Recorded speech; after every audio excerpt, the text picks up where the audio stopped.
So, picking up from our previous discussion on the skeptical stance, let's delve into how this very approach connects to the ancient Greek concept of happiness, specifically through the lens of Pyrrhonism.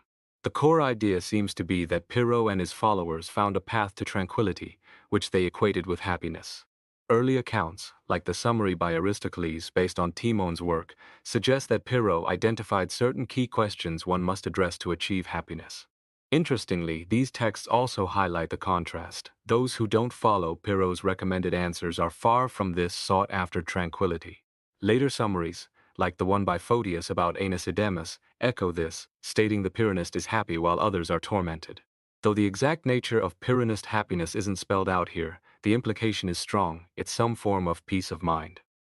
Now, when we get to Sextus Empiricus, the big name in surviving skeptical writings, he really lays out the case. He doesn't just say Pyrrhonists are happy, he defines what that happiness looks like and, crucially, why it works. His main text, Against the Ethicists, has two pivotal chapters. The first asks, basically, can you be happy if you believe things are naturally good or bad? Sextus says no. Why? Because if you hold on to beliefs like wealth is good or pain is bad, you're constantly stressed out trying to chase the good stuff and avoid the bad stuff.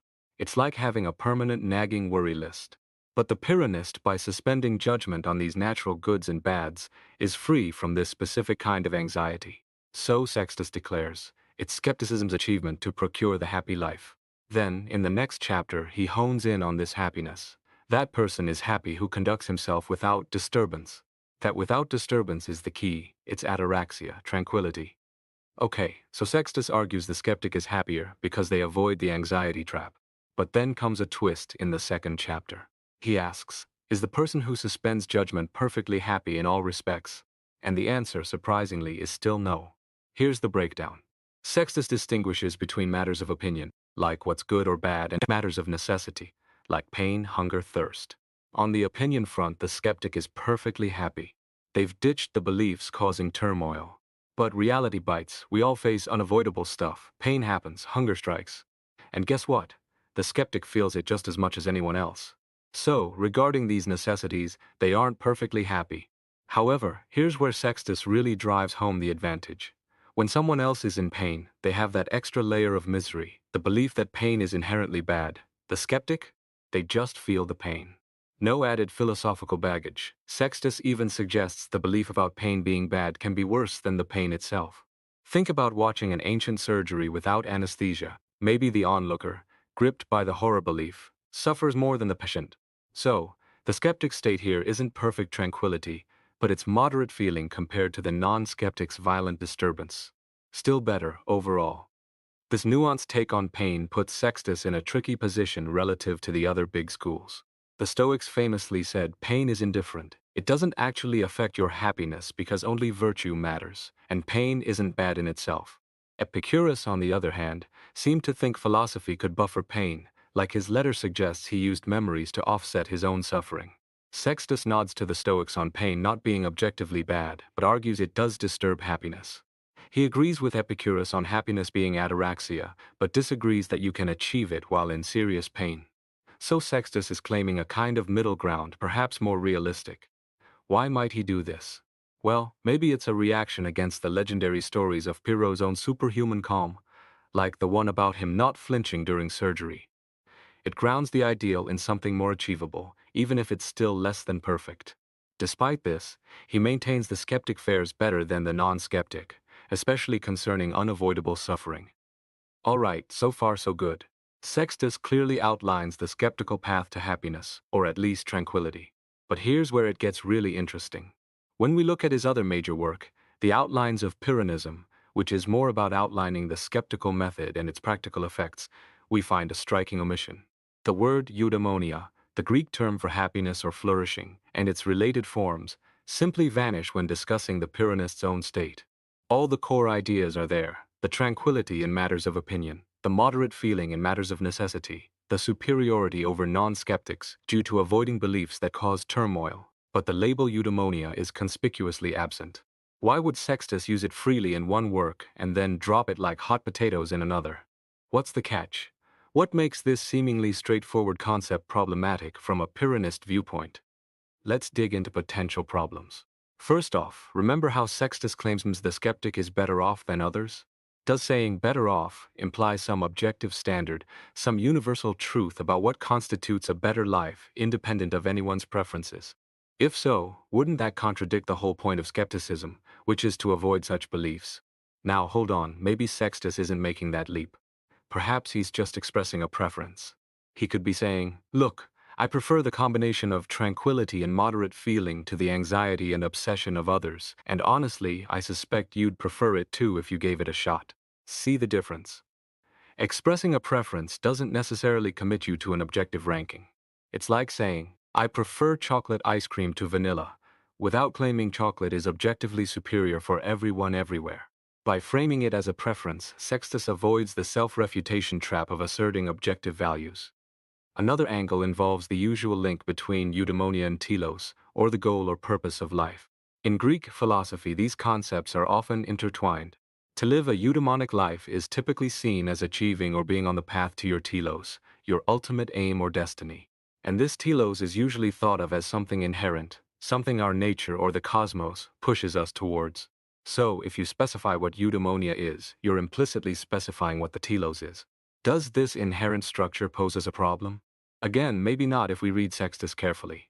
He uses the phrase up to now when describing the skeptic's telos as tranquility and moderate feeling. What does that suggest? It suggests contingency. It's not some fixed eternal truth carved into the universe. It's more like, as far as we can tell right now, this seems like the most sensible aim for us. If the telos is just a current preference, then linking it to eudaimonia doesn't automatically drag in those heavy theoretical assumptions about objective value structures. But wait, there's a deeper issue lurking beneath the surface. Even if we try to recast eudaimonia purely in terms of preference, the way Greek philosophers typically use the term carries baggage. When they talk about eudaimonia, they're usually not just describing how one individual feels about their life right now. They're asking a bigger question. What does it take for any human being to live well? Think Aristotle defining it as rational activity, or the Stoics emphasizing virtue. Answering this requires a theory. You need some idea about what humans are fundamentally like, what they're suited for, what constitutes their flourishing. This inevitably leads to a definite ethical stance, something that says certain things are genuinely good or bad for humans, regardless of what they happen to prefer in a particular moment. And guess what? That's exactly the kind of belief the Pyrrhonist is supposed to avoid. So, even if using eudaimonia sounds thin at first, deploying it in the standard Greek philosophical way pulls you into a web of theoretical commitments that directly contradict the skeptical method. Let's look at another school, the Cyrenaics, for a moment. They were somewhat skeptical-like, focusing on immediate pleasure. Interestingly, Diogenes Laertius reports they denied that eudaimonia was the ultimate goal. For them, the end was just particular pleasure, while happiness was a whole compounded of pleasures. Notice the distinction. The end is immediate specific pleasure. Happiness is a longer-term, structured thing. This suggests that the very concept of eudaimonia, even if you disagree with its content, implies a concern for the long term, perhaps even for structuring one's entire life. Now the Cyrenaics might have had doubts about planning for the long term, or cared only about the present. For the Pyrrhonists, however, the idea of needing to develop a properly structured life over the long term sounds like another theoretical burden they'd want to shed. Their motto, up to now, reflects a rejection of long-term certainty and structure. So if eudaimonia inherently involves this long-term, structured view, the Pyrrhonists have another reason to steer clear of it, not because it's wrong, but because it's loaded with assumptions they want to avoid. So circling back, can a Greek skeptic truly be called eudaimon? The answer seems complex. Technically, maybe. If a skeptic somehow achieved that state of tranquility, perhaps an Epicurean, who also valued ataraxia, might look at them and say, hey, you're living well according to our standards, even if you got there differently. But the skeptic themselves? They wouldn't want to claim it. Why not? Because claiming eudaimonia forces you to adopt the theoretical framework that defines it. The theories about human nature, ethics, the good life, precisely the kind of commitments they're trying to avoid. It's like saying, I'm following my diet perfectly, but I refuse to call it healthy because that word implies a nutritional science I don't buy into. Sextus dropping the term eudaimonia in his main skeptical text likely reflects this very tension. He can describe the desired state, tranquility, moderate feeling, without getting tangled in the philosophical thicket of defining eudaimonia itself.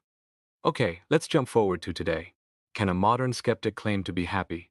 Well, it depends on what you mean by happy. If someone asks, "Are you happy?" meaning, "How are you feeling right now?" the skeptic can absolutely answer, "Yes, I'm feeling fine, thank you." That's straightforward. But if they mean, "Is your life going well? Is it flourishing?" then the waters get murky again. This second sense of happiness, life going well, seems to carry similar theoretical weight. It implies some kind of ranking, some standard of success. And in our modern context, often this standard is tied to fulfilling needs, interests, or preferences. Whether objective or subjective, define what fulfills these needs or preferences is surprisingly tricky. Think about it. Is there one single scale of success for a life? Or is it different for everyone? If it's different for everyone, doesn't that risk reducing life going well down to just how happy someone feels subjectively? But intuitively, we know that can't be right. People can report feeling great, even if their lives seem deeply flawed from an outside perspective. Think of someone thriving under oppression but unaware of it. This suggests we feel there's something more to a well-lived life than just subjective feeling. Yet, pinning down what that something is, philosophers have struggled for centuries. Kant said, happiness is indeterminate, because we never know what will actually make us happy. Nicholas White went further, suggesting the history of the concept is a search for something unobtainable, because life is just too messy and complex for us to have a clear idea of what we're even looking for.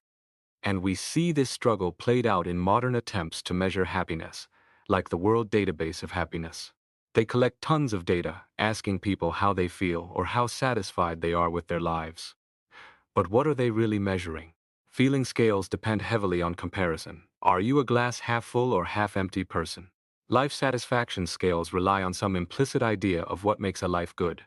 And let's not forget culture plays a huge role. Plus, most people probably haven't thought deeply about what constitutes a good life. Their views are likely fuzzy. So, while we get rankings of nations, are we really measuring a single clear commodity called happiness? Or are we capturing a mix of feelings, implicit values, and cultural influences? It casts doubt on what exactly this database is a database of. This brings us to thinkers like John Rawls. He championed a liberal society where people are free to pursue their own conceptions of the good life, as long as they don't interfere with others. But here's the rub. Even those committed to live and let live often have a sense that the good life should be something people generally aspire to, not just something I happen to prefer. There's an air of universality even if we consciously reject objective values. If defining happiness in the life going well sense requires some conception of the good life, and even relativists lean towards a universal ideal, then asserting I am happy in this sense requires a theoretical commitment. And that's precisely what the skeptic avoids. They stick to preference, not definition. Now, let's bring in Friedrich Nietzsche. He had some harsh words for both the utilitarians and the Greek skeptics. Why? Because he saw both as representing a decadent type, weary, seeking comfort, tranquility, avoiding the risks and struggles he thought were essential to life. His famous quip, "Humanity does not strive for happiness, only the English do," was aimed squarely at the utilitarians, but he extended this critique to the Greeks, blaming Socrates for shifting the focus onto this kind of happiness. He even called ancient philosophy from Socrates onward marked by moralizing and happiness, signs of decay. So Nietzsche, despite his own suspicion of grand philosophical theories, saw a common failing in both the theory-laden and the anti-theory camps when it came to this ideal of peaceful contentment. Nietzsche's alternative? A life lived intensely, taking risks, exerting strength, creating values, overcoming obstacles. It's the opposite of the Pyrrhonists' ataraxia. Interestingly, Nietzsche, like the skeptics, was deeply suspicious of philosophical theorizing.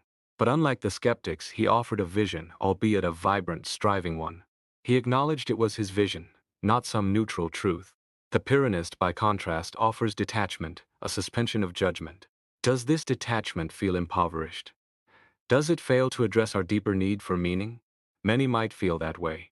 Reflecting on the Pyrrhonist's approach, even if we reject it, forces us to confront these very questions about what makes a life meaningful and whether any vision, however personal, is enough. Okay, let's shift gears slightly. We've explored the skeptical stance and its implications for happiness.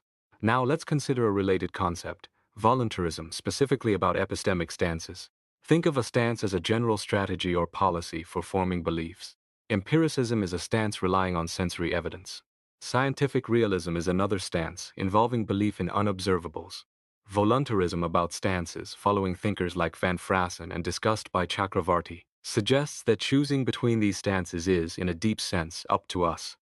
Assuming all options are reasonably coherent, there's no knockdown argument forcing you to pick one over another. Similarly, voluntarism about individual beliefs suggests that sometimes holding incompatible beliefs might be rationally permissible for different people.